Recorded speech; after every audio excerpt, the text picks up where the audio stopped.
YouTube, what is going on? Panda here, and welcome to my first ever WWE Raw review. This is going to be Raw for June 17th, 2019. Obviously happened last night, or tonight in my case. I'm recording this right after Raw.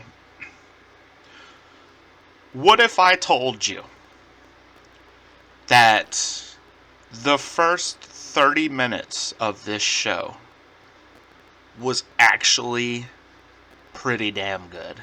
Would you believe me? I hardly believed it myself. Now, the first 30 minutes of a 3-hour television show was actually pretty good. There was also another match in there I'll talk about later that was actually pretty good. Had no meaning behind it, didn't make much sense, but it was actually pretty good to watch. That match was probably like 20 minutes itself. So for 50 minutes, let's just say 45 to 50 minutes of a 3-hour show, it was palatable. The rest of the 2 hours and 2 hours and 10, 15 minutes was absolute garbage, as people like to say. Raw, of course, is coming to you guys from Los Angeles, LA. I'm pretty sure it was the Staples Center in Los Angeles. And Raw actually opened up different than normal. It actually opened up with Elias instead of Roman Reigns or Shane McMahon, which, to be honest, nobody wants to watch those two at all, Roman Reigns and Shane. But it actually started out with Elias. Elias, he greets the crowd. They boo him. Elias said earlier that he talked to Anthony Davis. Elias asked why he wanted to move to Los Angeles. Davis told Elias that he thinks he is a piece of garbage and he wants to be surrounded by garbage. Now, WWE, they have this kindergarten mentality of constantly insulting the city. They think their heels can only get what is called cheap heat, which is, like I said, insulting the city or the people of said city or their sports teams.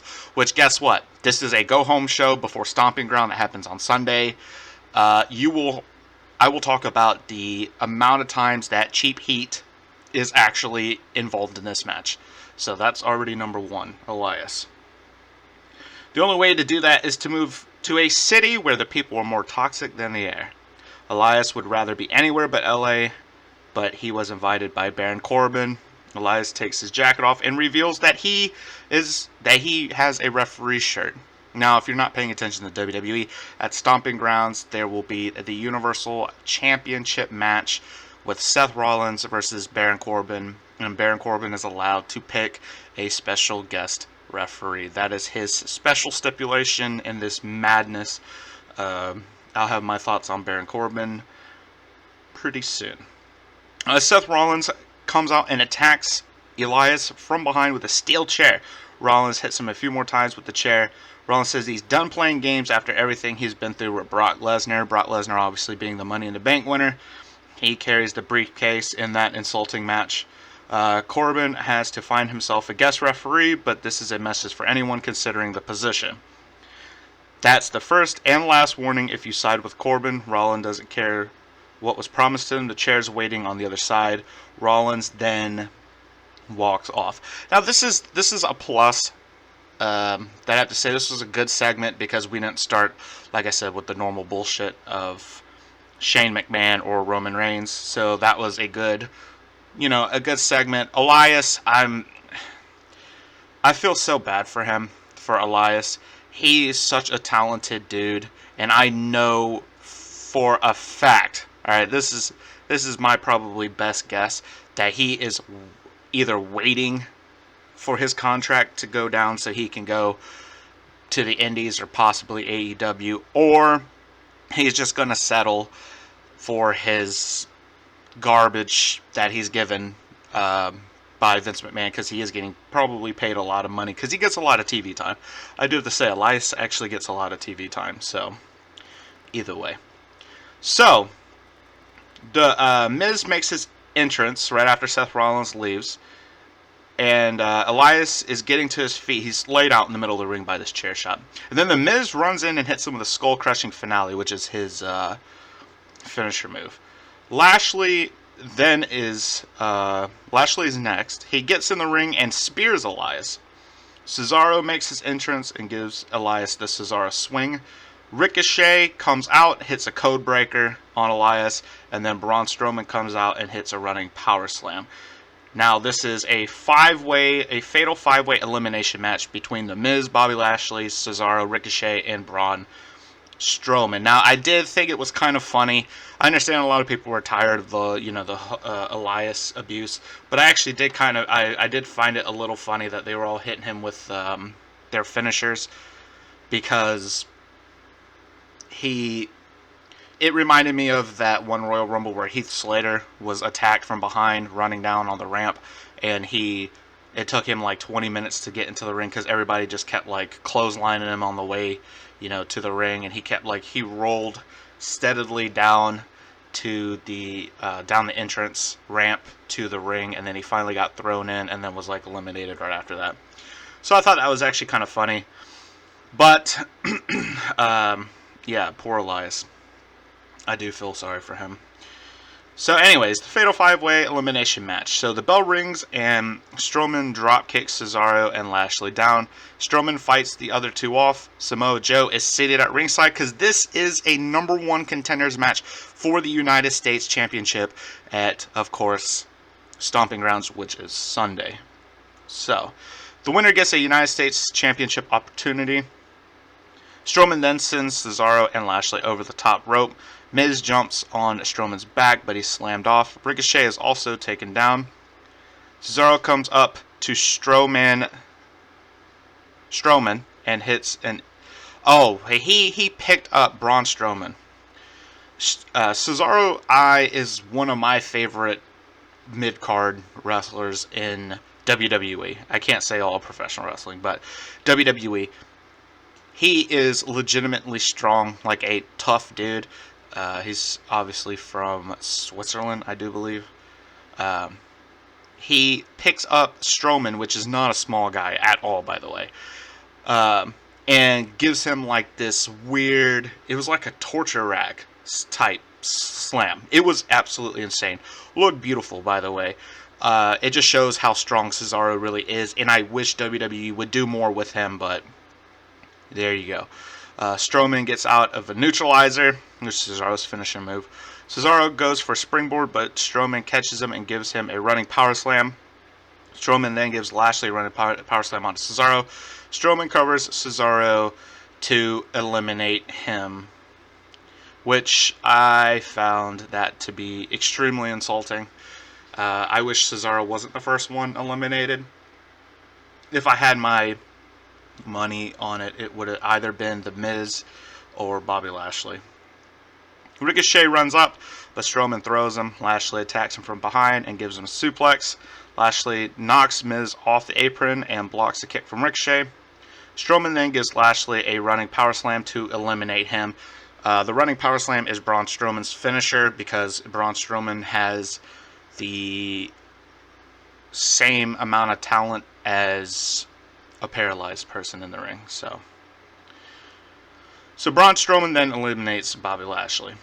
Strowman poses to the crowd. Strowman goes outside and runs over the Miz and Ricochet with shoulder blocks. He's like running around the ring like a battering ram, and he takes out Ricochet twice, which Ricochet does an awesome like a backflip to really sell the power of Braun Strowman. The Miz, he just kind of flops because, The Miz is one of the softest and safest wrestlers that probably are in professional wrestling. Strowman gets Miz in the ring and avalanches him twice before going for a power slam, but Lashley spears him down. Cesaro runs in and gives Strowman the neutralizer. They both stayed on the outside of the ring because it is an elimination match, and they actually help. Ricochet then hits the 630 to eliminate Strowman. So They give Braun Strowman 3 finishers. So it was Bobby Lashley's spear, then it was Cesaro's neutralizer, and then Ricochet's 630 off the top rope. I like this. It makes Braun Strowman look incredibly good and still keeps him strong. because then they all three like piled up onto Strowman for the actual pin. So, and it was a no DQ fatal 5-way. So of course, Ricochet did not get disqualified for that. Lashley and Cesaro are pleased with themselves. Strowman goes outside and throws Ricochet over the top rope onto Lashley. Strowman then sends Lashley into the barricade. Lashley sold that pretty well. It looked like a pretty hard bump, by the way. Strowman then chases Cesaro up the ramp and shoulder blocks him into the LED wall, which Cesaro jumped back. He was probably a little too far away from the actual LED. And then it kind of looked weird as he went back to land. I think he was supposed to be like a little closer than he actually was. But either way. So Ricochet hit Miz with the Hurricanrana. This is after a commercial break. So action was going on during this commercial. Which I watch it on Hulu, so I get like the Hulu commercials. I don't know if they're like the actual commercials or not, because I don't watch it. Well, I watched it on live TV, so yeah, I get the actual commercials. Anywho. Miz drops him onto the apron, slides out of the ring, and pulls him down. Ricochet avoids a baseball slide and hits a somersault senton. Ricochet gets Miz in the ring and goes to the top rope, but he lands on his feet trying a 630. Ricochet boots and kicks Miz. Miz counters a springboard into a skull-crushing finale attempt, but Ricochet counters into a roll-up for a 2 count. Miz quickly spikes him with the kneeling DDT for a near fall. That DDT looked really fantastic, by the way. Ricochet selling that DDT. He does a lot like what Rob Van Dam does when Rob Van Dam used to get DDT'd in old ECW and old WWE. Back when it was good.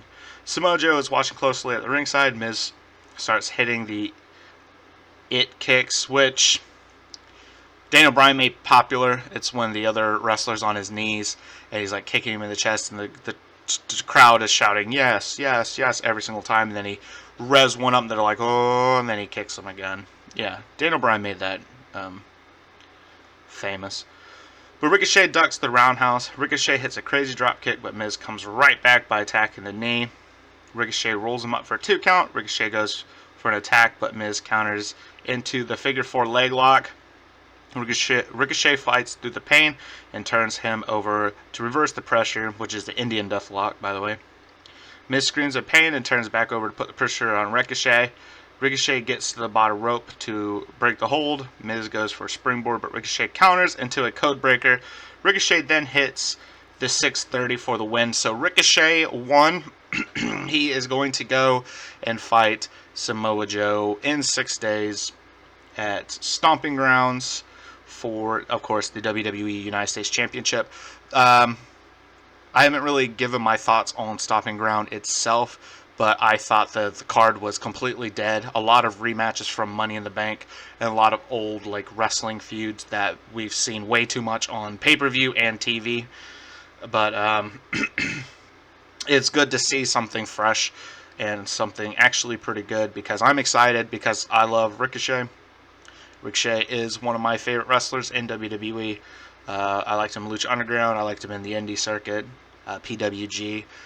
Ring. Well, I don't think he ever wrestled for Ring of Honor, but either way, I'm a huge fan of Ricochet. So Ricochet will be facing Samoa Joe for the WWE United States Championship. Yeah, Samoa Joe attacks him from behind and charges, but Ricochet pulls the top rope down to get him out of the ring. Ricochet then hits a Forsbury flop before getting back into the ring, which is the front flip, which is actually a front handspring twist. So for any of you gymnastics guys out there. Okay.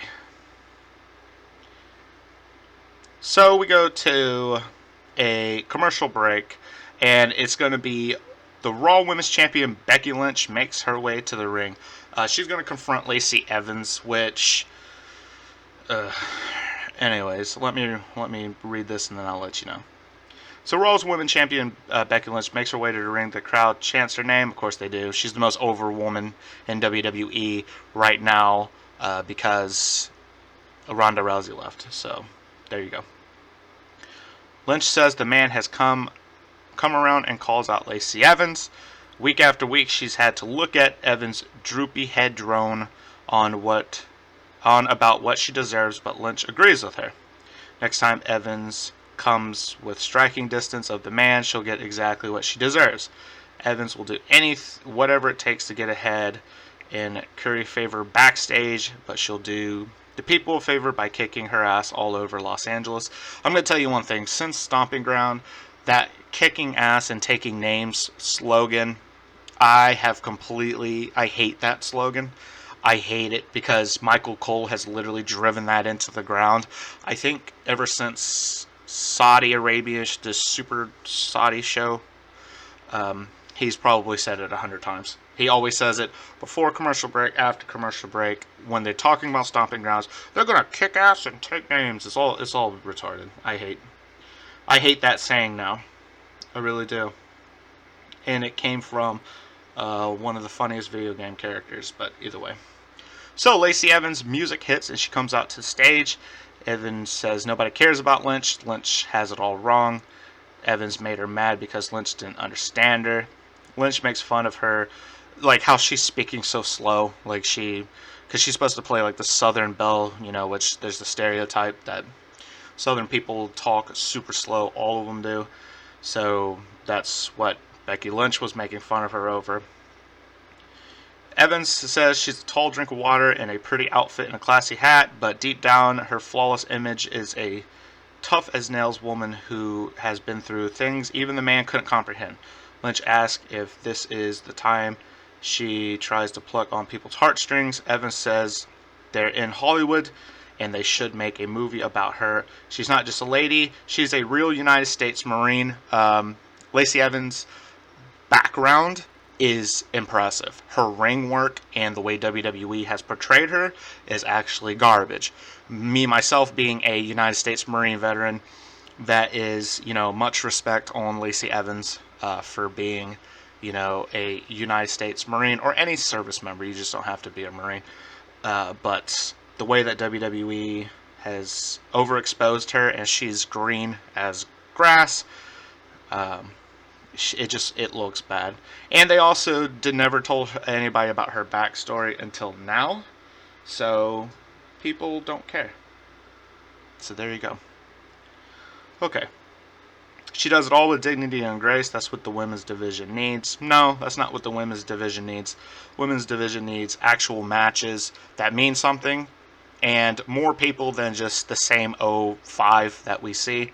The fact that Ember Moon is backstage playing on a Nintendo Switch, literally on live television, and constantly getting her book slammed out of her hand when she is extremely talented in this roster is an insult to everyone's intelligence, but whatever.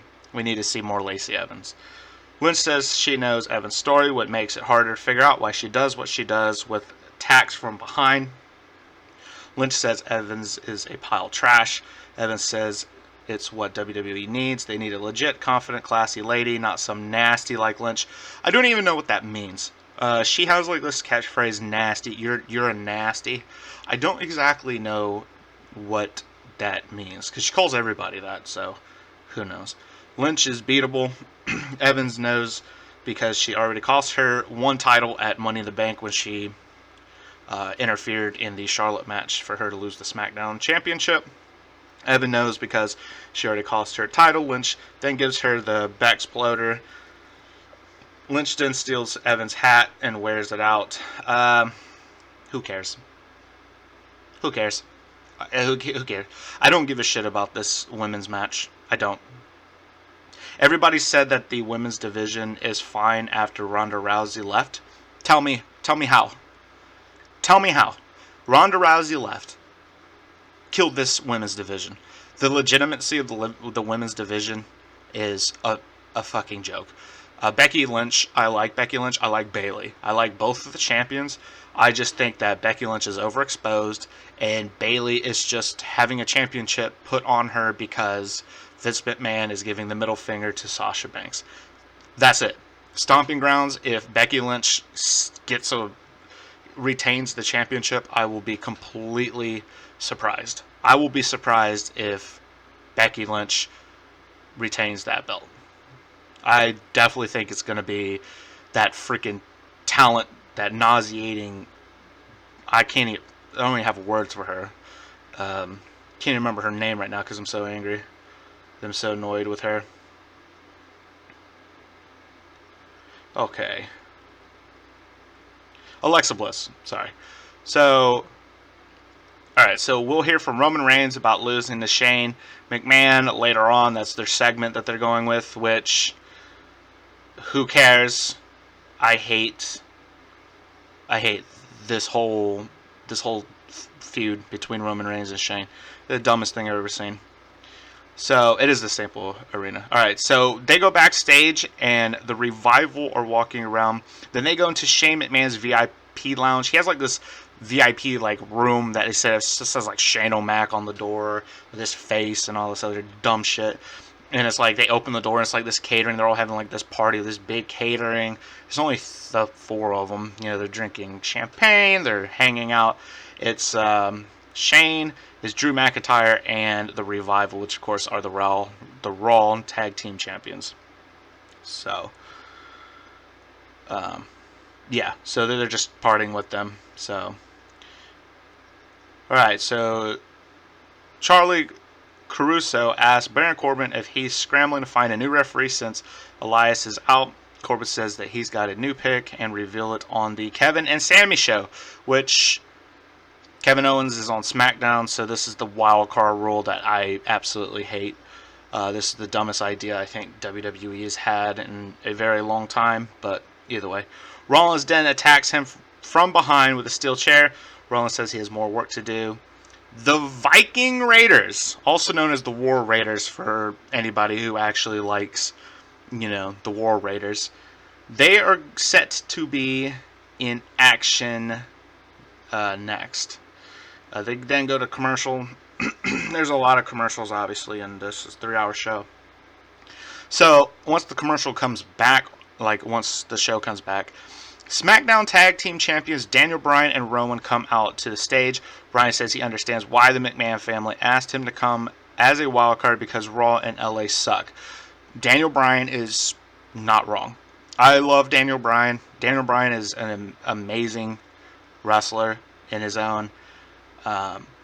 Love the heel Bryan, and he tells the truth way too much. I don't know if it's scripted or not, but it probably is, and they do it like Sami Zayn. They just kind of Daniel Bryan tells the truth about the company, and Sami Zayn insults the fans, as what Vince McMahon sees the fans like. But still, Daniel Bryan's awesome. He says LA is the smog capital of America, but it's also filled with ignorant and impotent people. They are here to lift them up out of the smog and excite them. Bryan says they'll show why they are the greatest WWE tag team in history. Bryan tells the impotent masses to prepare to be excited. And then the Viking Raiders entrance came, or as I said, the War Raiders. So the War Raiders went and wrestled these jobbers. This jobber team didn't care. It was over in like a minute, but it did show the War Raiders how athletic they are. They're two big dudes, and I actually love this match. Not because of the jobbers. The match was over in less than a minute. It was, I don't know. It was over really quick. I'm not probably gonna rate these. I'm probably gonna just rate the show overall, not each match, because WWE is painful anyways. So, but yeah, the War Raiders, or the Viking Raiders, destroy these jobbers, which doesn't make sense because the Viking Raiders have already invaded Raw in the past when they were at NXT, and they pinned and beat legitimate tag teams in the past. So I don't exactly know why they're now wrestling jobbers, even though they haven't been on TV in I don't know how long. It's been, weeks? I don't know, 5 weeks, something like that. It's been a while. So after the Vikings Raider, that was a garbage tag team that they beat, the locals. Speaking of garbage, they look at the fans of ringside, and the WWE 24/7 champion R-Truth is at ringside in a disguise with Carmella. A bunch of Raw mid cards and low cards run down the ramp because the camera pans on them and then like they keep moving like they didn't see them, and then they started panning back like real quick like, oh, I saw you and stuff. So they start running, they're throwing popcorn.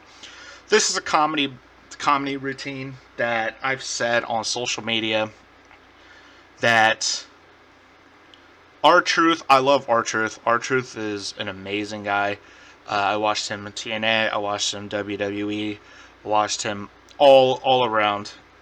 I hate the WWE 24/7 champion. Like, I understand that he's the guy for it. He's the only guy that should have that title. It shouldn't exist. It shouldn't exist at all. And because it does, it's ruining the seriousness of these shows by having a bunch of nobodies run around from the ring, trying to chase this guy. I mean, they've done it in the middle of serious segments before. They've done it on serious promos. They've done it on like serious matches. Like after the match is done, here comes R-Truth and running, and there's all these mid carders chasing.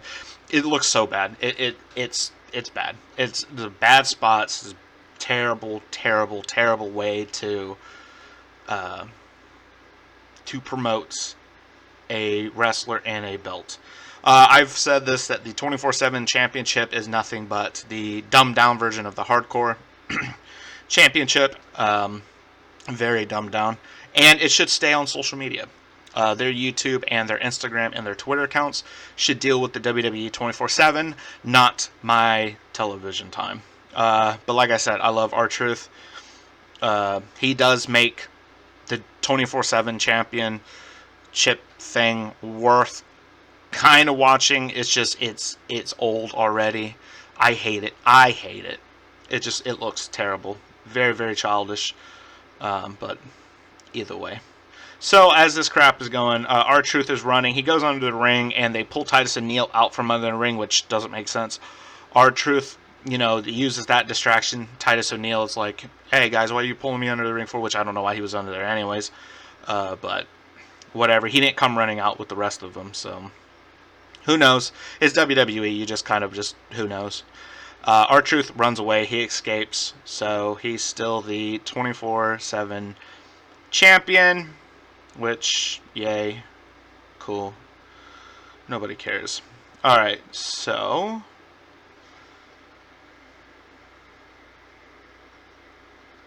alright. Just a second when I get my notes to actually work. Alright, so Baron Corbin is backstage with Kevin Owens and Sami Zayn. Corbin will reveal his guest referee on their talk show, the Sami Zayn and the Kevin Owens show, which is dumb. You bring a guy from SmackDown, Kevin Owens, which is a very good heel, and you waste on a talk show. So then they go to commercial.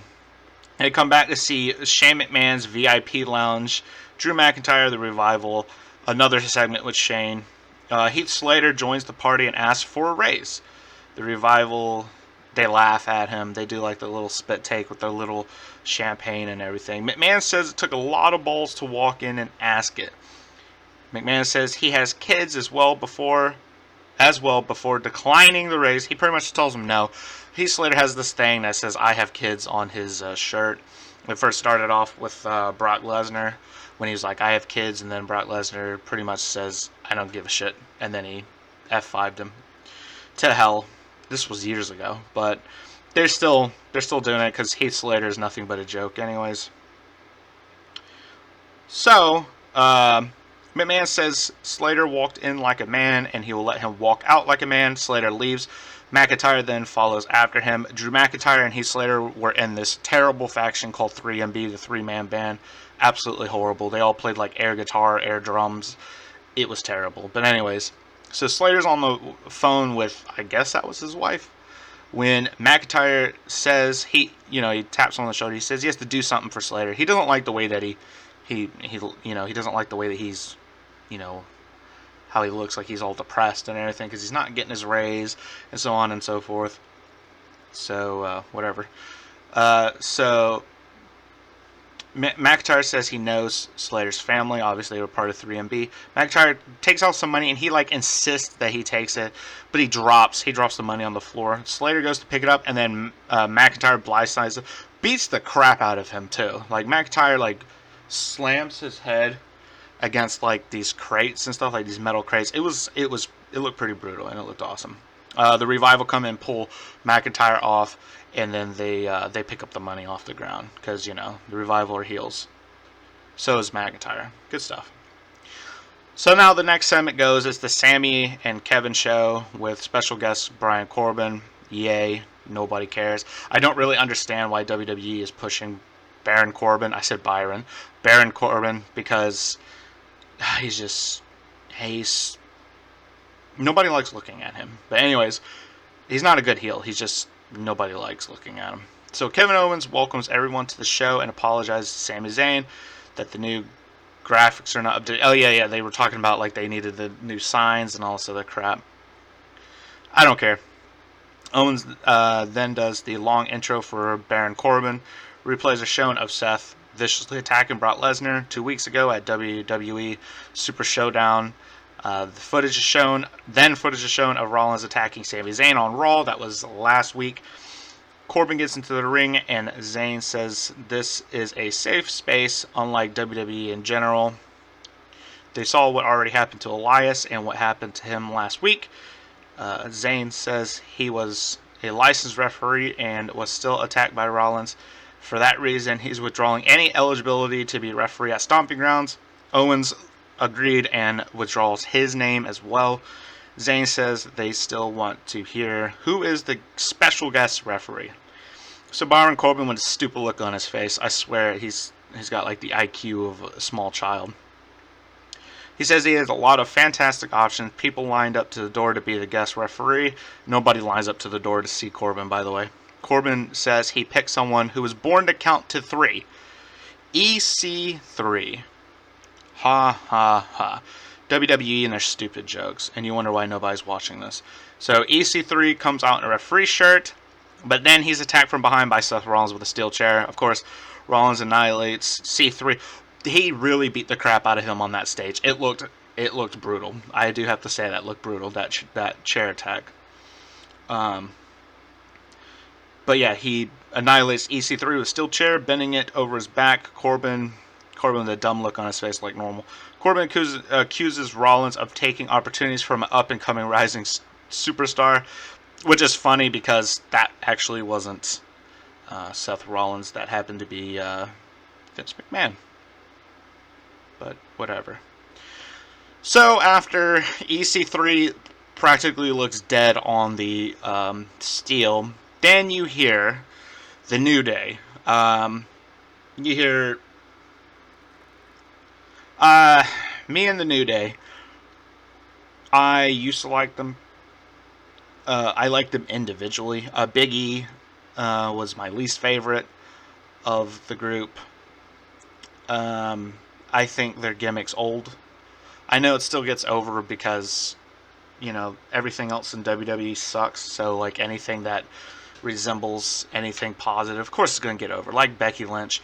And, of course, the New Day. I'm tired of looking at the New Day. They're on every show, it seems like. But anyways, the New Day comes out the stage and looks at E3, who's motionless on the stage. Big E puts like his jacket over him, like he's like dead, like in this crime scene, which EC3's laying on his stomach, which I bet those stage lights were blinding the living shit out of him, but that's here nor there. So Zayn says that they're not even wild cards and shouldn't even be here. I'm telling you guys, the wild card rule is completely out the window. So Zayn tells them to leave the building. Kofi Kingston says he's the WWE champion, so what that means is he goes where he wants, when he wants. Kingston will bring his boys because that's what the crowd wants, which got a golf clap, by the way. Owens says he should worry about the fact that the WWE championship will be leaving his side. If it's not Dolph Ziggler, which nobody cares about Dolph, this Sunday it will be Owens. Kingston says Owens failed to beat him at Money in the Bank. He pulled the Ultimate Warrior on Hulk Hogan and WCW. Or no, I'm sorry. He was just telling everybody that he beat him at Money in the Bank. And he even said, in case you didn't watch Money in the Bank, which bless you if you didn't. You're stronger than me. But as far as Dolph Ziggler's concerned, the it should have been me guy, Dolph Ziggler, he's a joke. It was him right where he hasn't worked where he wants him, in the steel cage. I don't care about this match either. No more sneak attacks. It would just be him and Dolph Ziggler. Alright, my stuff is messing up. So just a second, guys. Alright. Alright, here we go.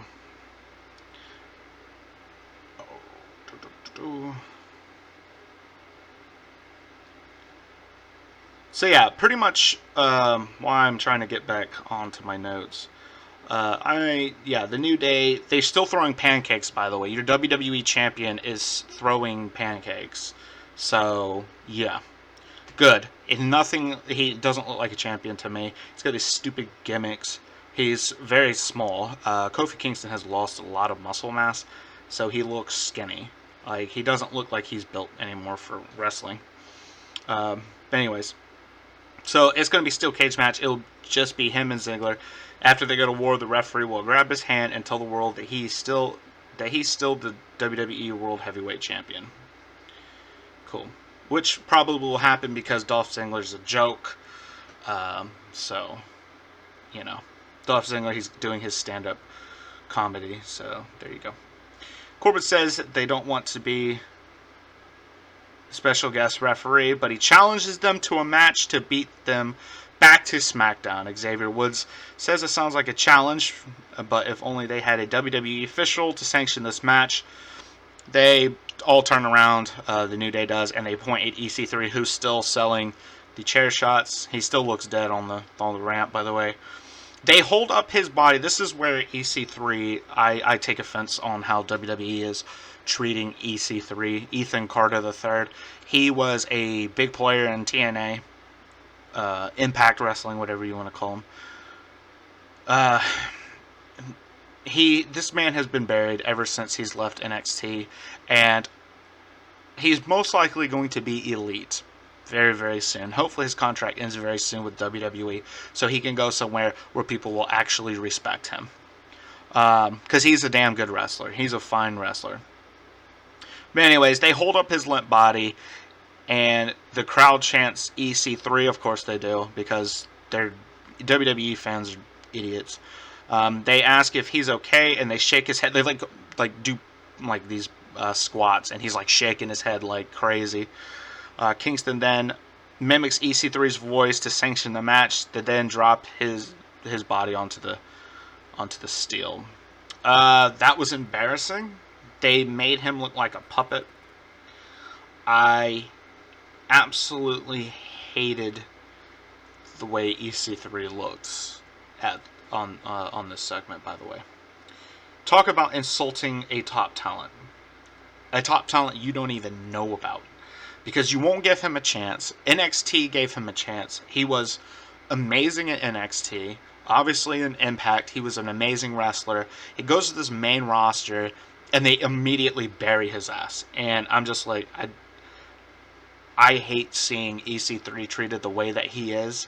I'm not saying he's a favorite of mine. He is a good heel when he can be, when somebody will allow him to be. But all he is a joke. He's a joke wrestler now. And I can't wait for him to get out of WWE and him go over to AEW so we can actually see him work. Or in the Indies. It doesn't have to be AEW. Or in the Indies, he can go back to Impact for all we care about.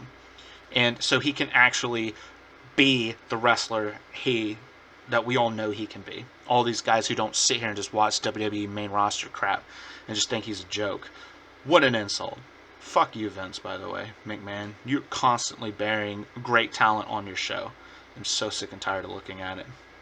Anyways, speaking of burying, we go backstage to the training room to see AJ Styles in there. I'm not talking about AJ Styles. AJ Styles has been cleared. Carl Anderson and Luke Gallows. Tag team, obviously they were in the Bullet Club, New Japan. They were part of, I know Carl Anderson was part of the Aces and Eights and Impacts Wrestling. I don't know if, or not, Luke Gallows was, sorry. But either way. They've also haven't been seen on TV in some time. So, and Carl Anderson and Luke Gallows walk into the room. Whitejack is pretending to be doctors. They're also comedy wrestlers. Styles says he was thinking about them. 3 years ago, they made their debut in the Staples Center. Styles says they were cool in Japan, and now they're in WWE having classic matches. In Japan, they were having classic matches, not WWE. Styles then says they got comfortable making money. Bullshit. They're waiting on their contract to end too, so they can go to All Elite Wrestling. Styles asks when's the last time they won a match or were on Raw. I don't know. That's a good question. When was the last time they were on WWE? They need to get serious. Styles misses the old Gallows and Anderson. Anderson says they'll have a match against the Usos for whatever reason. They show how serious they are when they beat them. AJ Styles also mentioned, I can't believe he actually said this, but he was like, we were part of a club. And he said that, and then Michael Cole then repeated it sometime later. He says, or was it, maybe it was Corey Graves, it was one of them. He said they were part of the club in New Japan, and they were, doing all this great matches and everything. And I'm like, the Bullet Club? You can say the Bullet Club. You're WWE. Like, what are they going to do? You know what I mean? You can give them acknowledgement. Like, what are they going to do? They're going to try to sue you? I mean, Jesus. They're not like you, Vince. They're not petty like you. You literally took the Bullet Club to court over the Too Sweet sign. And what's sad about that, Vince, is the Wolfpack sign and the Too Sweet logo and the little crotch chops that the Young Bucks did. I'm not a Young Bucks fan, but they are entertaining. They actually took them to court. They were suing them over the license to do the Too Sweet, the Wolfpack sign, and the crotch chops because it was WWE owned property, which I understand, yeah, it is. But when you have Kevin Nash and Scott Hall, who were the creators of those hand signs, they said that they liked seeing it because it was flattery on Kevin Nash, the NWO, which is WCW, not WWE. I understand WWE bought out WCW and all this other crap, but still, you're allowed to do hand gestures. So that's like Hulk Hogan taking people to court over using the word brother. So, again, Vince, go fuck yourself. Anyways. 2 out of 3 falls match, Kevin Owens, Sami Zayn, and Baron Corbin versus The New Day. Boring. This was boring. Most of the show was boring. Sami Zayn starts against Xavier Woods. Woods hits the ropes, slides through the legs, and hits a rolling elbow for a 2 count. Sami Zayn quickly tags in Kevin Owens, who takes Woods down. Baron Corbin then tags in and stomps Woods. Corbin argues with the referee while Owens gets a cheap shot. Corbin punches Woods before elbowing him. Corbin then applies a chin lock. Woods gets out and hits a step up enziguri. Owens tags in and goes for a senton splash, but Woods gets the knees up.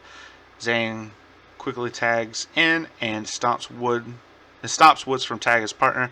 Woods rolls Zayn up for the first fall. I hate roll-ups. I hate schoolboys being finishers. Like, if they're false finishers, good. Okay, I don't care.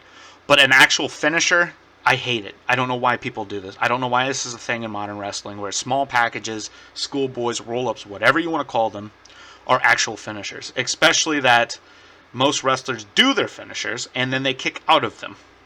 They'll kick out of the Swanton Bomb or the Tombstone, but then you have to beat them with a small package. Stupid. It is the dumbest booking. But anyways, commercial break comes, and then once the commercial's back, we come back from the break to see Corbin stomping Big E. Owens tags in and stomps Big E as well. Zayn tags in and attacks Big E with punches. Owens tags in. There's a lot of tagging. Big E soon gets Zayn out of the ring, but Owens quickly super kicks him down for a 2 count. Corbin gets in the ring and viciously whips Big E into the corner.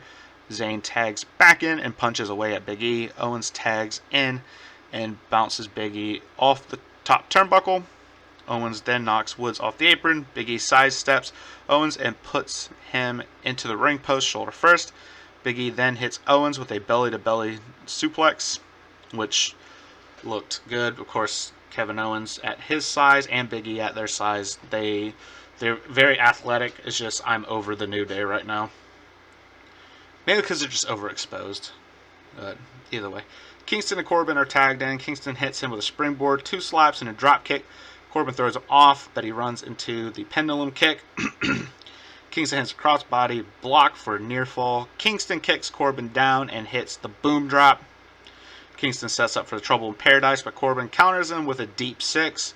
The New Day break up the pin. Corbin goes for an out and in clothesline, but he accidentally hits Sami Zayn. Owens argues with him. They push each other. Corbin and Owens push each other. Owens then super kicks Corbin, and they both leave. Zayn and Owens leave because they're best friends. So they left Corbin there pretty much to lose. So Kingston hits Trouble in Paradise for the win. New Day win 2-0 on the best of 3, which, cool. Great, boring. I was staring at my phone for most of this. Looking at Twitter, and I think I was like watching these funny cat gifs by now.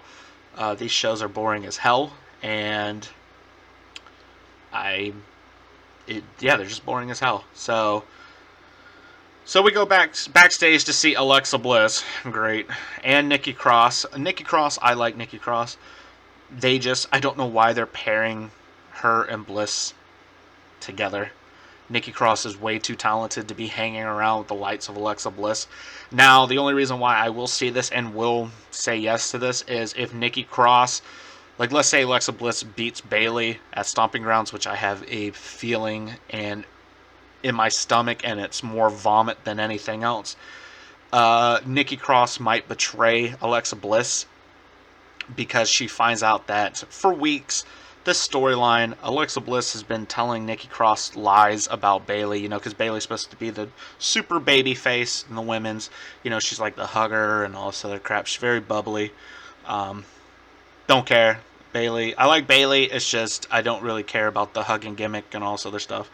But bubbly is okay. So Alexa Bliss has been telling Nikki Cross lies, pretty much this girl drama, on Twitter. Oh, she's been talking about you on Twitter, blah, blah, blah, blah. Trying to manipulate Nikki Cross. So hopefully the payoff to all of this is that Alexa Bliss beats Bayley, which, can't believe I'm saying this. And then Nikki Cross beats Alexa Bliss. Maybe at Extreme Rules, maybe at SummerSlam. It doesn't matter as long as Alexa Bliss doesn't hold on to the championship long. So, there you go. Bliss talks about Bayley. They do the little girl thing again, the girl drama. So, Paul Heyman is getting ready backstage. He's going to come out next. They hit commercial. Comes back, Paul Heyman's in the ring. Heyman introduces himself as the advocate for Mr. Money in the Bank, Brock Lesnar. Heyman says he's not comfortable being out here with Seth Rollins smashing people with a chair all night long. Heyman makes it clear that he is not the special guest referee at Stomping Grounds. If Baron Corbin offered the position, he'd respectfully decline. You'd have to be a dumbass to accept the job, that's what Heyman said. The moment you accept it, you'll be on the receiving end of a beating by Rollins with a steel chair. That's why he thought of this. What do the Lakers and Rollins have in common? They both traded away their balls. Here's what I'm telling you about WWE and their stupid cheap heat. Make fun of the city, make fun of their crowd, make fun of their sports teams if they have sports teams. If they don't have sports teams, make fun of a figurehead, a national figurehead. That's WWE 101, quote-unquote, heels, because they can't get natural heat like Bubba Ray Dudley used to, or, Chris Jericho, or any of those guys. They have to rely on cheap heat. Hell, you can even say The Miz. And that wasn't that long ago. But anyways. So that's what he says. He says Heyman teases that Brock Lesnar's here, but maybe not because they're doing this whole dumb thing about cashing in. Maybe Sunday, maybe next Monday. Heyman says he doesn't know, and the crowd doesn't know. Okay. Most importantly, the sooner to be former reigning, defending, undisputed Universal Heavyweight Champion Seth freaking Rollins. Heyman then throws the microphone down. Dumb segment. Don't care. Don't care. So Baron Corbin is talking to Eric Young and says he has a good chance. This backstage. They cut to another segment. Corbin walks off. Seth Rollins walks up to Eric Young. Eric Young is another one of my wrestlers that I like from Impact. Completely buried too. NXT, he was in an amazing faction. They split them all up, and that was the end of that. So, Young nervously says that he turned Corbin down. Rollins says he knows Young would never do anything to compromise their friendship. Rollins goes to walk off, but then he hits Eric Young with steel chair. Same crap. Seen it again 1,000 times. No one cares. The Usos are backstage as well. They acknowledge that the Good Brothers have something to prove. Jey Uso says it's on lockdown. They welcome them to the Uso Penitentiary. There we go. Commercial hits. Then when we come back, it's going to be the Usos versus Luke Gallows and Carl Anderson. Luke Gallows, starts off against Jey Uso. Gallows and Anderson hit the boot of doom for a near fall. AJ Styles is seen watching backstage. Anderson clotheslined Jimmy Uso at ringside and gets in the ring to apply a chinlock to Jey. Jey fights up, but Anderson takes him down. Anderson and Gallows do the too sweet pose, which they can because they're in WWE. Gallows tags in. They go for the Magic Killer, but Jimmy super kicks him. The Usos hit stereo super kicks for the win.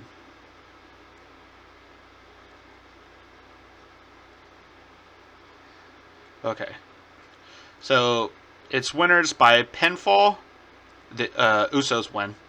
AJ Styles shakes his head watching backstage. Commentators talk about Gallows and Anderson showboat and cost themselves the match.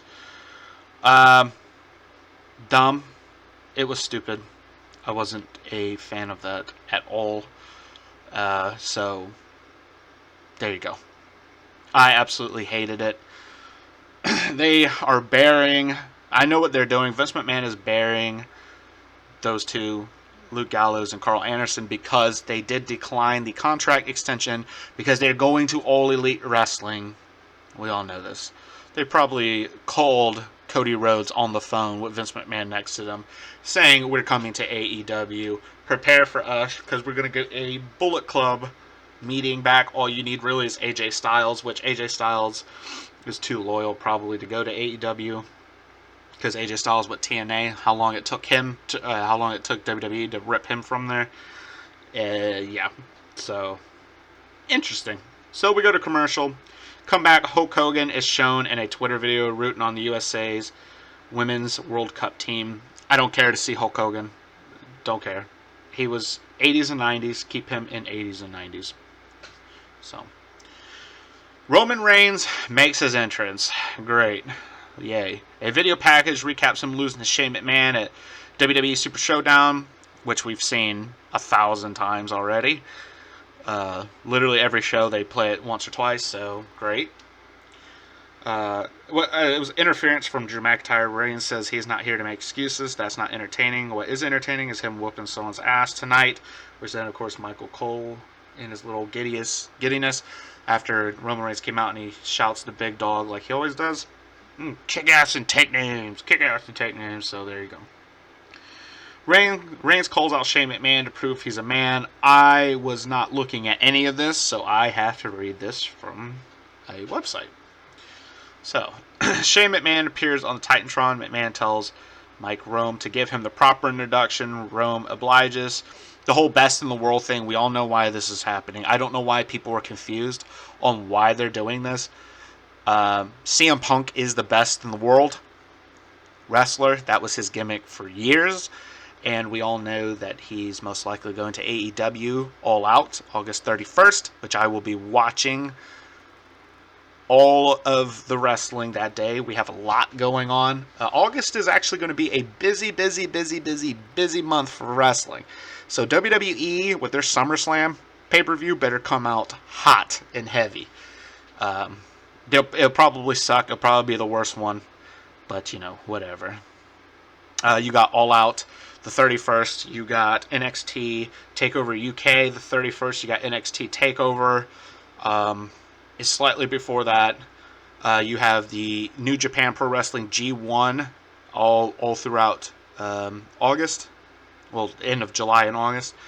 And you also have New Japan, the Royalty pay-per-view in London, which will be also on August 31st as well. So a full day of wrestling for you wrestling fans.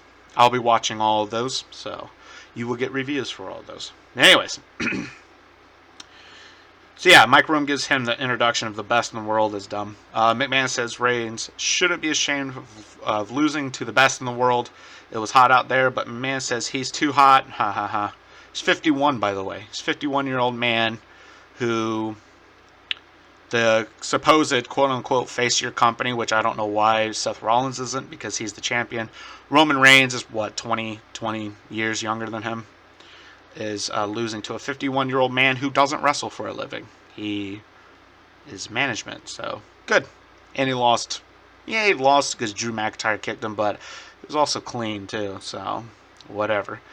He's Mr. Fahrenheit. This is McMahon. McMahon will not accept the challenge. The man Reigns should be concerned with is Drew McIntyre.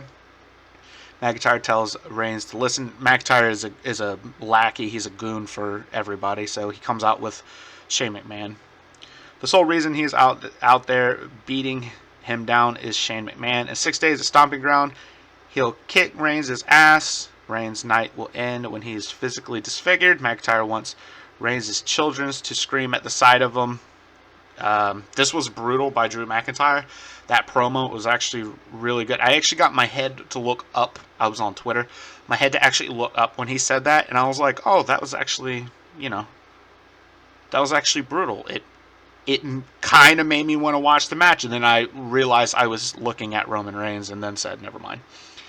Reigns leaves the ring and heads backstage to go to Shane McMahon's VIP room. Reigns takes out the Revival, who are still back there. Reigns walks into the room and punches McIntyre. Reigns sends McMahon into the wall before slamming McIntyre through a table.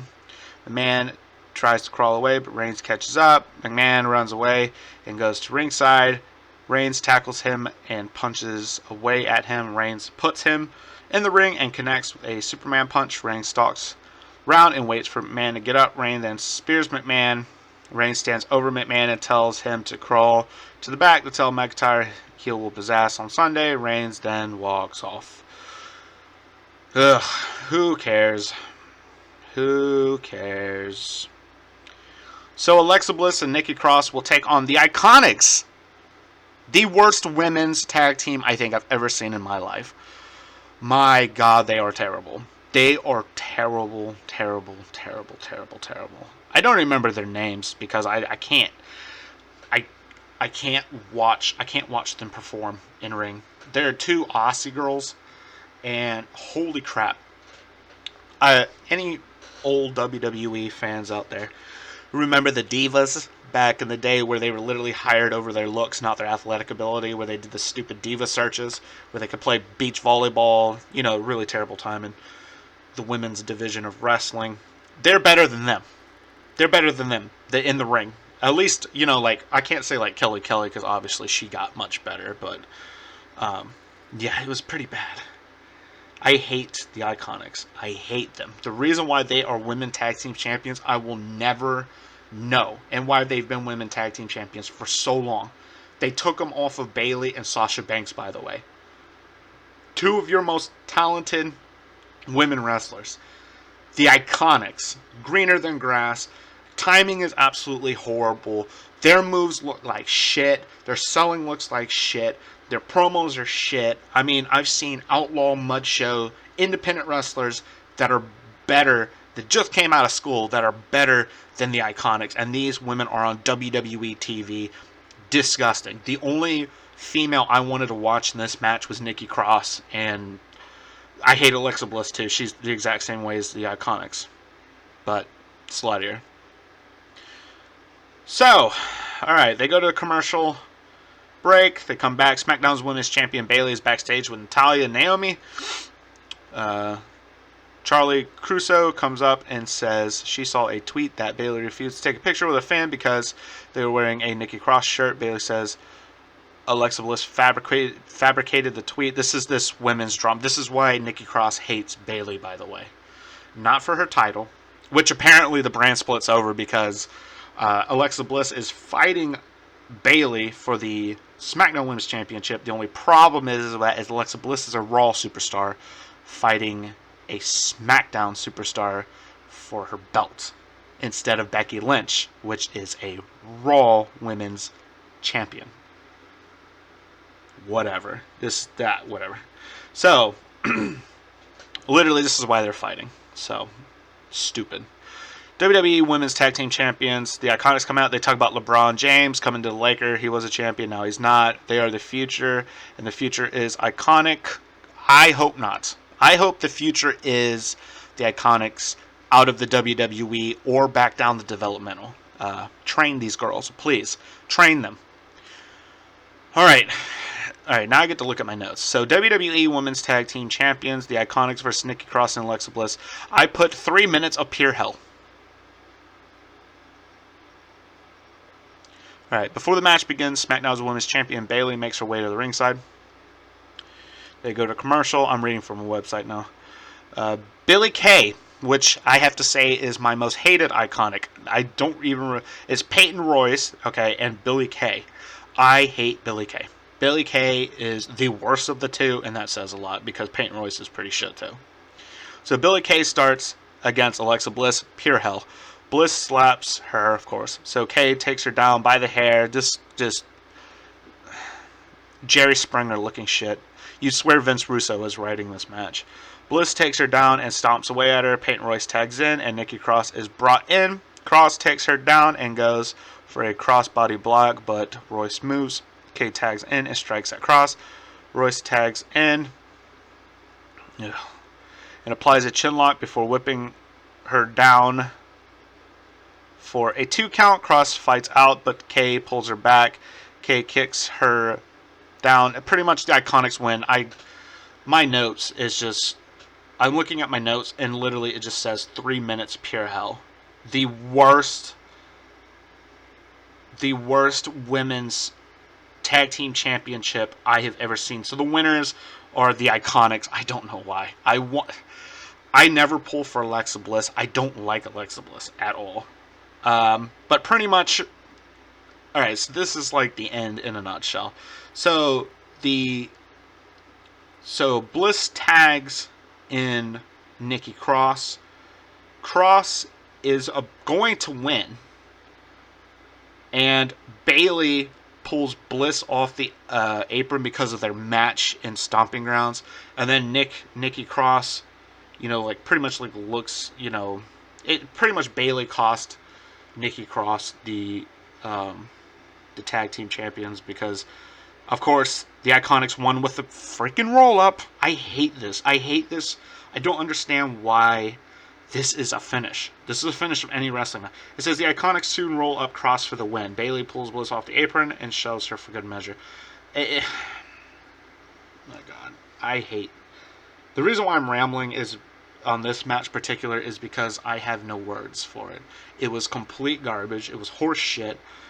I actually was pulling for Alexa Bliss to win, which takes a lot more effort than I think you guys realize. This is also why on my little Raw thing, the Iconics are not there. You see Seth Rollins, Becky Lynch, The Revival, and Samoa Joe in that order. Because I can't stand looking at them. So, there you go. The Iconics. Ugh. I hate the Iconics. They are shit. So, the commentators then run down the WWE Stomping Grounds card for this Sunday.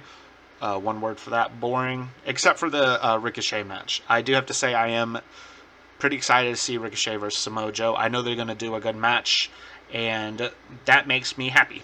That is the one match that I actually want to see on a 3 to 4 hour pay-per-view. So good. Thanks, WWE.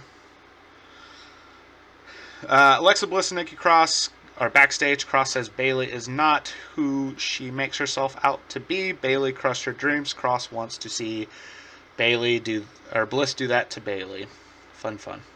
So Firefly Funhouse is next. Bray Wyatt is pretending to water some flowers. Wyatt says minds are like gardens. They all need water and sunshine to make ideas grow. Some ideas are full of worms. Those are no good. People throughout your life will always lie to you. Their parents may have told them the world is round, but have they ever traveled the world? Wyatt knows he's different. That's why he built this place, so they can all be together. All of the Firefly Funhouse characters came out. It was like the witch and the buzzard and all them, the little puppets. Wyatt wants everyone to join them where the fun never ends. All the characters say, join us, in like this creepy ass manner. Wyatt says people worship what they fear. Fear is power. Wyatt says follow the leader. A montage, like this crazy, like the Fiend with the little Slipknot mask and everything that he's had, like the monster of him. This was a really weird one. Short and weird, to the point. I like it. I love the Firefly Funhouse. I was hoping to see Bray Wyatt in the ring after this, because the lights went out on the whole arena, but then it was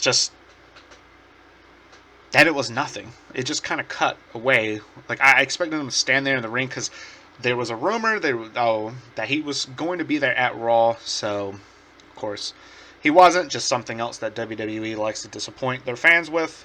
But I guess we'll have to see, hopefully after Stomping Ground, for him to be actually physically in the ring and not just have these really good but really creepy Firefly Funhouse promos. So, SmackDown champions Daniel Bryan and Rowan are backstage. Charlie Caruso asks if Bryan is ready to step in the ring with an aggressive Rollins. Bryan says the chair should have been taken away from Rollins. This is why I like Daniel Bryan. He actually makes sense of a show that doesn't. That's about to end, even though Rollins is the Universal Champion. When it comes to standing toe-to-toe in the ring with him, he is not better than him. Bryan says Rollins will never beat him. Commercial break. They had this thing where Seth Rollins looked at his girlfriend Becky Lynch, because they are dating, and it's like, who cares? I didn't care. So Daniel Bryan with Eric Rowan versus Seth Rollins. Eric Rowan was in the corner of Daniel Bryan. Of course, they are the tag team champions. So, replays are shown of the many people Seth Rollins has taken out with a steel chair. Rollins makes his entrance with the steel chair, of course, because it's a gimmick. So, whatever. They lock up. Bryan takes him down with a headlock. Rollins gets up and takes Bryan down with a headlock takeover. Bryan gets to his feet and whips him off, but Rollins shoulder blocks him down. Rollins hits the ropes, but Bryan sends him out of the ring. Bryan teases a suicide dive, but Rollins punches him. Rollins hits a springboard clothesline, and Bryan gets out of the ring. Rollins hits a suicide dive on Bryan. Rollins goes for a second one, but Rowan catches him and hits him with a claw slam on the apron. The referee calls for a bell. Disqualification. Seth Rollins, don't worry guys, it'll be restarted. So that was the first fall or whatever. But this is a WrestleMania match, I think, like a main event pay-per-view match that they just threw on Raw for no reason. Of course, Daniel Bryan being on SmackDown, being the SmackDown Tag Team Champion versus your Raw Universal Champion or whatever. So after the disqualification is called, Rowan attacks Rollins in the ring. Bryan hits the Basuku knee kick from there. The New Day run down for the save, which made absolutely no damn sense. It's WWE, though, I guess. Kevin Owens, Sami Zayn, and the Revival join the fray. Then the Usos run down. The Usos and the New Day clear the ring. The Usos then hit stereo drives on their adversaries. I don't understand what was going on. I don't know why everybody was running down to save Daniel Bryan and Seth Rollins. That doesn't make any sense. I could understand if Roman Reigns ran down because they're legitimate friends and they were part of the Shield faction, but I don't understand why the New Day, who were on SmackDown, saved the Raw champion. Whatever. Like I said, stupid. So, commercial, then we come back. The announcer says that the match has been restarted. So it's Daniel Bryan versus Seth Rollins match restarted. So the bell rings and Bryan quickly knocks him out of the ring. Bryan goes outside and sends Rollins headfirst into steel ring steps. Bryan gets him in the ring and hits a pair of running drop kicks in the corner. Bryan goes for a third, but Rollins turns him inside out with a clothesline. Oh yeah, that clothesline was absolutely brutal. And Daniel Bryan sold that like a champ too. Rollins punches and chops him back, but Bryan backflips over him. Rollins quickly stops him with a sling blade for a 2 count. Rollins kicks him and goes for a stomp, but Bryan gets out and rolls him up for a 2 count. They trade pins before Bryan uppercuts him. Rollins chops him back and they exchange blows. Rollins goes for a step-up enziguri, but Bryan counters into an ankle lock, which was an amazing counter, by the way. I loved it. Rollins screams in agony, obviously selling like a boss, and Bryan pulls him up for a German suplex. Rollins rolls out of the ring to recover. Bryan comes off the apron with a flying knee to the face. Bryan gets him in the ring and goes to the top rope. Rollins cuts him off and climbs the ropes. Bryan headbutts him down, but Rollins quickly comes back with a superplex. Looked amazing. Bryan goes for a Falcon Arrow, but Bryan counters into a label lock. Rollins tries to grab for the ropes, but Bryan applies a double arm stretch. Rollins gets a foot on the bottom rope to break the hold. Oh, I have to say that everybody was banned from ring after that weird run-in that made absolutely no sense. Bryan kicks away at Rollins' chest and takes him out with a big kick to the head. Bryan gets himself pumped up and waits in the corner for Rollins to get up. Bryan goes for the Basuku knee kick, but Rollins counters into a buckle bomb. I don't know why wrestlers want to take that spot, but whatever. Dangerous spot. Rollins kicks him in the face for a near fall. Rollins goes for a frog splash, but Bryan gets the knees up before applying the LeBlanc lock again. Rollins gets up and rolls him up for a 2 count. Rollins immediately follows with a step-up enziguri and a stomp, which is his finisher move, for the win. So now Seth Rollins is finally beaten Daniel Bryan, so that's good. That was a great match. The restart, the first part. The only thing that really brought down that match was the actual beginning disqualification with all the weird run-ins that didn't make any damn sense. I don't know why WWE continues to do this, but like I said, I do not control the motive over there, and I don't want to. Well, if I was to control creative, Vince McMahon would be in the retirement home, but either way. So, after the match, Baron Corbin attacks Rollins from behind and smashes the chair off his back. He did what Rollins has been doing to everybody. Corbin gets him into the ring and hits him with the end of days. Corbin holds up the Universal title as the show ends. So, good.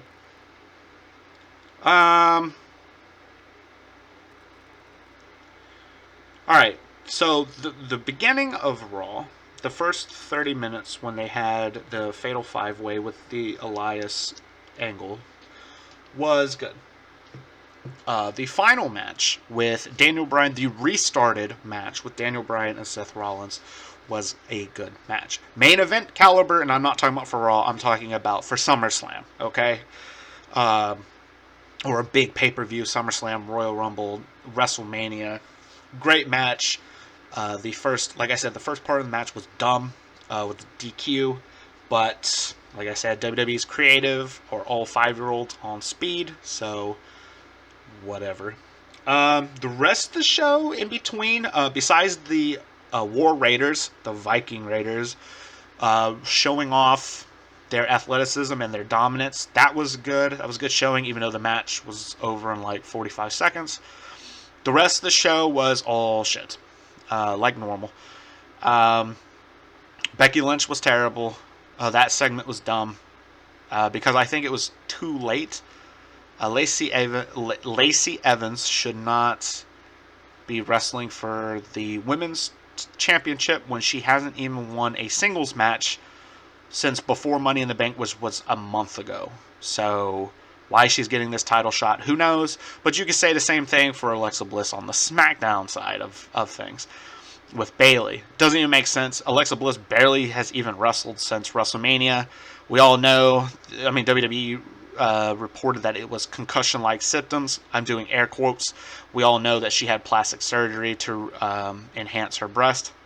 We do know this because you can see it, obviously. And if you cannot, you are blind as a freaking bat. So that's why she was out of action. She then wins, like 1 or 2 matches to just give her some quote-unquote momentum to fight Bayley for the title. I still think she's going to beat Bayley.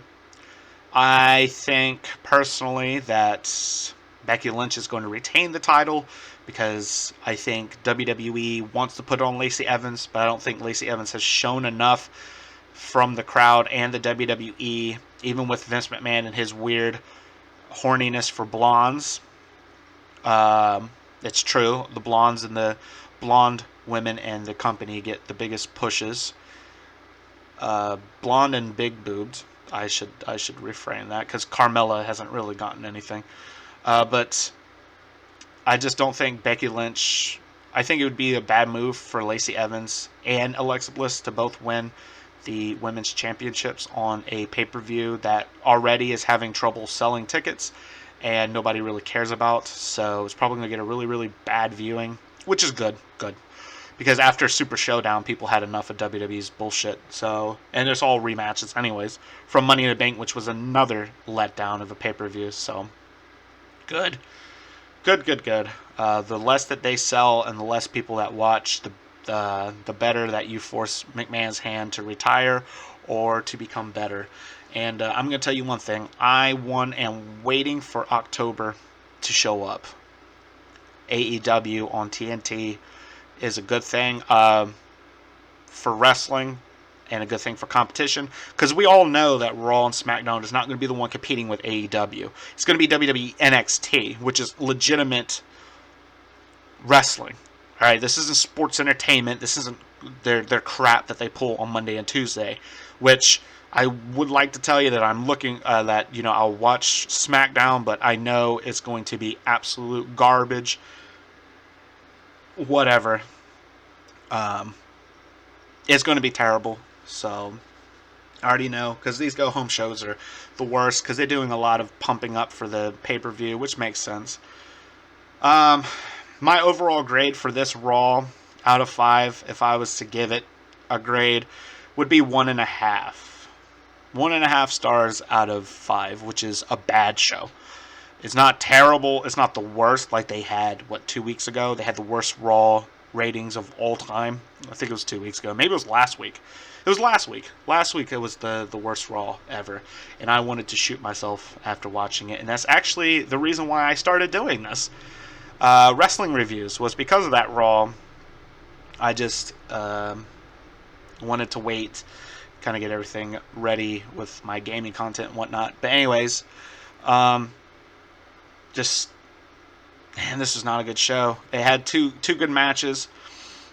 I don't even count the War Raiders a match. It was just a squash. It was a showing of their talent, their power, their dominance.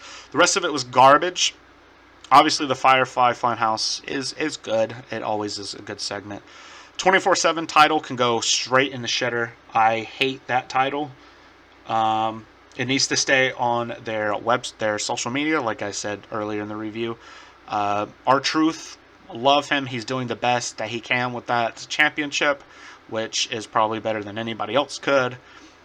Just not on my main shows. I'll watch it on Twitter. I'll watch it on YouTube. I'll watch it on Instagram. I will laugh there, but I will not laugh and find it funny when you are trying to have a serious show building up what is supposed to be an important pay-per-view, and you're having crap like the 24/7 title where they're running under the ring, they're in the front row pretending to be whatever they are, throwing popcorn around. It's a mess. It looks dumb. Hate it. EC3, I already have my views on EC3. Waste talent. Vince McMahon should be ashamed of himself for even bringing him down from NXT to Raw. I don't say up. That's down. NXT is the real product, real WWE product. This is shit. Raw is shit. SmackDown is shit. And the ratings continue to drop, and I wonder why. Because This is terrible. This is garbage. So yeah, 1.5 stars out of 5, only because of the Fatal 5-Way, Ricochet winning. That was good. And the Viking Raiders, War Raiders, and the Seth Rollins, Daniel Bryan match. Thank you guys for listening in, by the way. I'm going to have MLW as well as Ring of Honor for you guys coming up probably later on tomorrow. Like I said, this is after Raw that I'm recording this, so this is actually pretty late. Actually, it is already the 18th. It's because it's past midnight. So,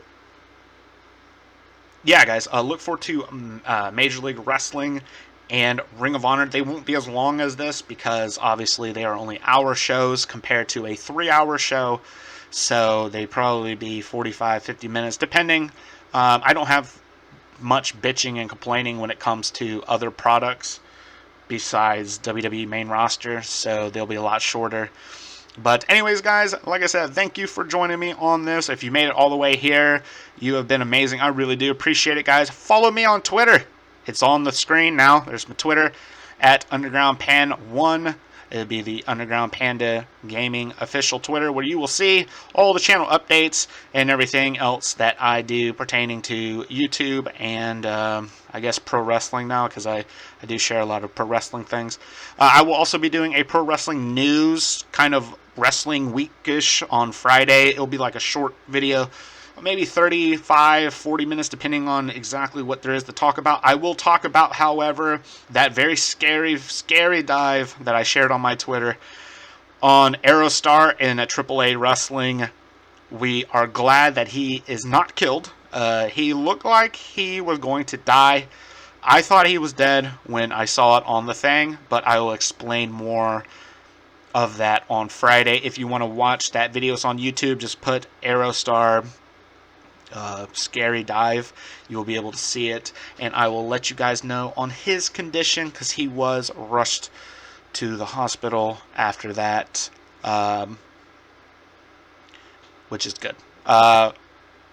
Good that emergency services were there to respond. But anyways, thank you guys. I do have my sub goal. You guys do know about that.